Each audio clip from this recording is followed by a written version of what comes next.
નમસ્કાર, રાધે રાધે, હર હર મહાદેવ, શસ્ત્રી અકાલ, ઓમ મની પદ્મે નમઃ.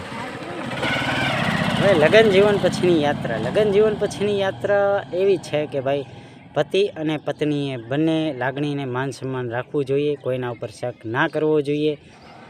પત્નીએ સતીની મર્યાદામાં રહે, પતિનું માન રાખવું જોઈએ, અને પતિએ ભગવાનને ધ્યાનમાં રાખીને પત્નીનું માન રાખવું જોઈએ.